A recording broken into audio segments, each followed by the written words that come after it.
Hello students, welcome to my channel Anuradha maths Gurukul. आज मैं आप लोगों को नंबर सिस्टम पढ़ाऊंगी, तो देखते हैं। आज मैं आप लोगों को चैप्टर 1 नंबर सिस्टम बताऊंगी। तो जैसा कि इस चैप्टर का नाम ही है नंबर सिस्टम, तो इसमें हमको बहुत सारे नंबर्स के बारे में जानना होगा। तो सबसे पहले हम देखते हैं कि नेचुरल नंबर क्या होता है। तो बचपन से ही हम 1 2 3 4 ऐसे काउंटिंग के लिए नंबर्स यूज़ करते आए हैं, जिनको काउंटिंग नंबर्स भी बोलते हैं। ये सारे नंबर्स जो होते हैं वो नेचुरल नंबर होते हैं। ये कहाँ से स्टार्ट 1 2 3 4 और ऐसे करके हम 5 6 7 8 इन्फिनिटी तक काउंट कर सकते हैं। इसका मतलब क्या, इन्फिनिटी का मतलब क्या हुआ कि लास्ट नंबर हम इसका नहीं बता सकते कि नेचुरल नंबर का सबसे लास्ट नंबर कौन होगा, और जो सबसे पहला नंबर होगा वो क्या होगा, वो 1 होगा। तो इनको हम बोलते हैं नेचुरल नंबर। अब हम नेचुरल नंबर के बारे में जान गए। अब नेक्स्ट जो नंबर जिसके बारे में हमको जानना है वो है होल नंबर। तो होल नंबर क्या होता है, तो यहाँ पे मैंने लिखा है 1 2 3 4 डॉट डॉट डॉट इन्फिनिटी। नहीं, ये तो नेचुरल नंबर है। होल नंबर में सिर्फ एक ज़ीरो आगे में ऐड हो जाता है। अगर हम ज़ीरो लगा दिए नेचुरल नंबर में, 0 1 2 3 4 ऐसे करके इन्फिनिटी तक जाएगा, तो ये होल नंबर हो जाता है। इसका मतलब कि होल नंबर का भी हम लास्ट नंबर कौन सा होगा वो हमको नहीं मालूम, वो कोई सा भी हो सकता है। और लेकिन इसका जो सबसे छोटा नंबर, सबसे पहला नंबर 0 होगा। ठीक है, तो यहाँ पे हम देख रहे हैं नेचुरल नंबर में 0 ऐड कर दिए तो वो होल नंबर हो गया। तो उसके बाद जो तीसरा नंबर है वो है इंटीजर। इंटीजर क्या है, यहाँ पे हम देख रहे हैं कुछ निगेटिव नंबर्स हैं, 0 है और पॉजिटिव नंबर है। तो इसका मतलब क्या हुआ कि यहाँ पे हम देख रहे हैं कि 1 से लेकर 2 3 4 ये इन्फिनिटी तक जाएगा, तो ये नेचुरल नंबर है। अगर हम 0 से ले लेते हैं तो ये होल नंबर है। और होल नंबर के अलावा निगेटिव नंबर्स ऐड हो गया इसमें, तो ये सारे जो नंबर्स हो गए negative numbers, 0 and positive numbers, ये सारे इंटीजर्स हैं। इसमें दो तरह के इंटीजर्स होते हैं। जो माइनस साइन रहता है उसको हम बोलते हैं निगेटिव इंटीजर्स। ये तो इंटीजर्स हम लोगों ने पहले भी पढ़ा है, निगेटिव इंटीजर्स। ठीक है, ये जो सारे माइनस साइन वाले हो गए ना, इनको हम क्या बोलेंगे, यहाँ से यहाँ तक ये निगेटिव इंटीजर्स हो गए, और ये सारे जो हो गए वो पॉजिटिव इंटीजर्स हो गए। ठीक है, इंटीजर्स। तो अब हम लोगों ने यहाँ पे 3 नंबर्स के बारे में पढ़ लिया, नेचुरल नंबर्स, होल नंबर्स और इंटीजर्स। यहाँ पे जो नेचुरल नंबर है वो 1 से स्टार्ट होता है, 1 2 3 4 से करके इन्फिनिटी तक जाएगा। होल नंबर जो है वो नेचुरल नंबर में सिर्फ 0 ऐड कर देंगे तो वो होल नंबर हो जाएगा। 0 से ये स्टार्ट होगा और 0 1 2 3 4 से लेकर के इन्फिनिटी तक। और इंटीजर्स में, होल नंबर में निगेटिव नंबर भी ऐड कर देंगे। और ये इधर पे हम देख रहे हैं जैसे 0 1 2 3 4 5 6 7 इन्फिनिटी तक जाएगा, और उसी तरह से -1 -2 -3 -4 ऐसे करके ये भी इन्फिनिटी तक जाएगा। ये सारे जो हो गए इंटीजर्स हो गए। इसका मतलब हम देख रहे हैं कि सबसे जो अमीर है वो तो इंटीजर्स ही है, क्योंकि इसमें 0 भी है, पॉजिटिव इंटीजर्स भी है, निगेटिव इंटीजर्स भी है। यानी कि 0 है, होल नंबर भी है, नेचुरल नंबर में भी है, और इसके पास निगेटिव नंबर्स भी है इंटीजर्स के पास। उसके बाद नेक्स्ट नंबर पे होल नंबर है जिसके पास नेचुरल नंबर भी है और 0 भी है, और थर्ड नंबर पे बेचारा नेचुरल नंबर है। ठीक है, तो ये 3 नंबर तो हम अच्छे से समझ गए, नेचुरल नंबर, होल नंबर और इंटीजर्स। अब हम नेक्स्ट देखते हैं रैशनल नंबर। अब नेक्स्ट है हमारा रैशनल नंबर। अब हमको रैशनल नंबर के बारे में जानना है कि ये क्या होता है। तो a number that can be written in the form of p by Q, यानी कि कोई नंबर जो कि p बाई क्यू के फॉर्म में लिखा हो, where p and q are integers. और p और q क्या होगा, वो p और q जो है वो इंटीजर्स होगा, पहला कंडीशन। और दूसरा q जो है वो नॉट इक्वल टू 0 नहीं होगा। ठीक है, तो ऐसे नंबर को हम क्या कह लेंगे, रैशनल नंबर। तो इसका मतलब जैसे p बाई क्यू यानी कि हमको फ्रैक्शंस याद आ रहा है, 2/3 फ्रैक्शंस को भी तो ऐसे लिखते थे, तो क्या ये रैशनल नंबर है? 2/3 एक रैशनल नंबर है? तो हाँ, यहाँ पे हम देख रहे हैं कि ये p बाई क्यू के फॉर्म में है, यानी कि 2/3 है ऐसे।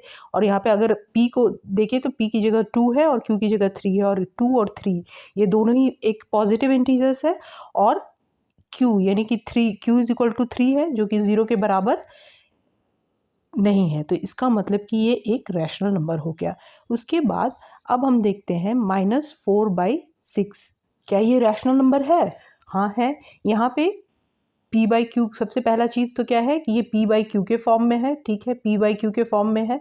दूसरा चीज़ क्या है, p की जगह -4 है, जो कि एक नेगेटिव इंटीजर है, और यहाँ पे बोल रहा है p और q दोनों इंटीजर होना चाहिए। तो p जो है -4 है जो कि नेगेटिव इंटीजर है, और q जो है 6 है जो कि पॉजिटिव इंटीजर है। तो पहला कंडीशन तो फुलफिल हो गया, और दूसरा q की जगह 6 है जो कि 0 के बराबर नहीं है।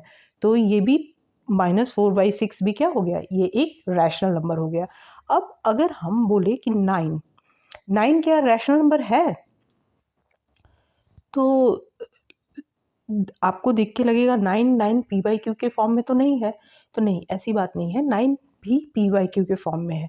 अगर कोई नंबर 9 लिखा हुआ है, इसका मतलब है कि 9/1 को भी हम 9 लिख सकते हैं। 9 डिवाइडेड बाई 1 भी 9 होगा। तो हम 9 को 9/1 लिख सकते हैं। 4 को अगर 4 लिखा हुआ है तो उसको 4/1 लिख सकते हैं। तो अगर हम 4/1 लिख दिए तो वो p बाई क्यू के फॉर्म में हो गया। 9/1 लिख दिए तो वो p बाई क्यू के फॉर्म में हो गया, 9/1। तो ये जो हो गया ये p बाई क्यू के फॉर्म में हो गया। और दूसरा क्या हो गया, 9 जो है वो एक पॉजिटिव इंटीजर है और 1 भी पॉजिटिव इंटीजर है, तो इसका मतलब p और q दोनों इंटीजर्स हो गया, और 1 जो है वो 0 के बराबर नहीं है। तो इसका मतलब 9 जो हो गया वो भी एक रैशनल नंबर है। तो इस तरह से हम समझ गए कि रैशनल नंबर क्या होता है, ठीक है।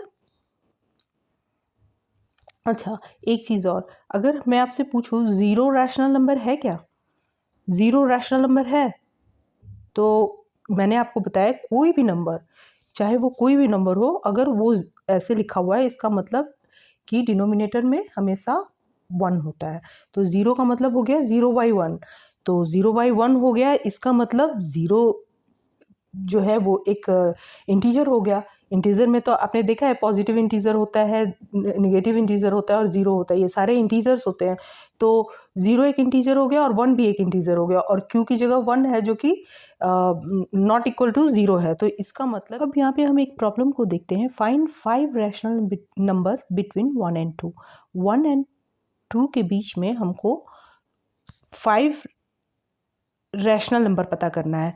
तो नंबर लाइन पे अगर ये 1 है और ये 2 है, तो इनके बीच में बहुत सारे रैशनल नंबर्स होंगे। कितने रैशनल नंबर होंगे? तो इनफाइनाइट रैशनल नंबर्स होंगे। इनके बीच में बहुत सारे रैशनल नंबर्स होंगे, लेकिन हमको कितने रैशनल नंबर्स पता करना है? 5 रैशनल नंबर पता करना है, ठीक है। तो कैसे पता करेंगे? तो इसको पता करने का क्या तरीका होता है, अगर मान लो कि हमको 5 रैशनल नंबर पता करना है, तो 5 में एक ऐड कर देते हैं, 6 कर लेते हैं, और 1 का मतलब क्या हो गया?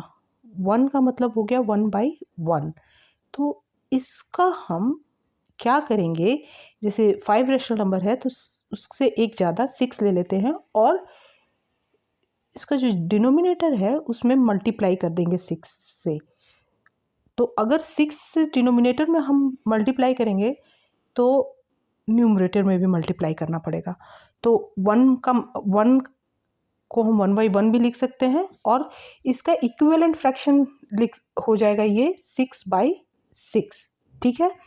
यानी कि 1 को हम 6/6 भी लिख सकते हैं। उसी तरह से जो 2 है, 2 को हम क्या करेंगे, 2 को 2/1 लिख लेंगे, और इसके भी 5 रैशनल नंबर्स पता करना है, तो न्यूमरेटर में 6 से मल्टीप्लाई, डिनोमिनेटर में 6 से मल्टीप्लाई कर देंगे।